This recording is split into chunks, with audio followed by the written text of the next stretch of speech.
Ассаламу алейкум достар, бүгін мен сіздерге өте дәмді бір-біріне жабыспай пісетін нағыз өзбек палауының жасалу әдісін көрсететін боламын. Мен бұл рецепті өзбек апайдан үйренген болатынмын, сондықтан дәмді болып шығатыны сөзсіз.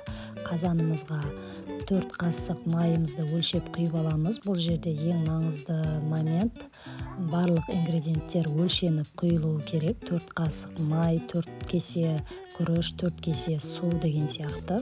Алдағы уақытта барлығын толық түсіндіретін боламын.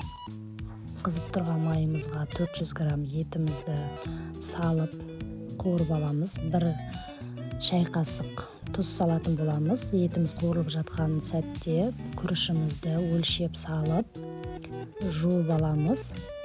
Енді 3 қасық шай қасықпенен тұз саламыз. Сонда бізде барлығы 4 қасық тұз болды. Енді 1 пияз саламыз. Пиязды көп салудың қажеті жоқ, себебі күріштердің бір-біріне жабысып қалуына әсерін тигізеді. 4 сәбізімізді салып қуырып аламыз. Сәбізді де қатты араластырып, езіп жіберудің қажеті жоқ, себебі палауымыз әдемі болмай қалуы мүмкін. Енді сәбізіміздің үстіне 2 шай қасық қант саламыз. Және көз мөлшерімен зира саламыз. Нут салсаңыздар да болады. Менің отбасымдағылар нутты онша ұнатпайды, сондықтан мен салған жоқпын. Изюм қостым орнына.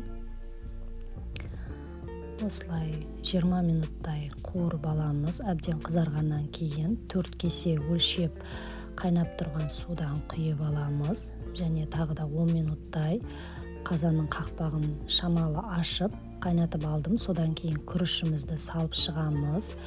Енді күрішті араластырмаймыз. Сәбізі астында піскені дұрыс, себебі әркімнің қазаны әртүрлі, асты жабысып қалмасы үшін сәбіз астында тұрғаны дұрыс. Осылай жайып шығамыз да соус сарқылғанша қайнатып аламыз. Сосын баяу отта осылай кішкене қозғап 20 минутқа пісіріп алатын боламыз. Сарымсақты бетіне осылай қойып қойыңыз. Енді қақпағын жауып, баяу отта 20 минут пісіріп аламыз. Мына 20 минут уақытымыз өтті. Енді осылай асты мен үстін ауыстырып аламыз. Палауымыз 20 минуттан кейін дайын болды. Өте дәмді болып шығады. Бір-біріне бірікпей піседі. Сіздер де менің рецептіммен дайындап көріңіздер. Ас болсын.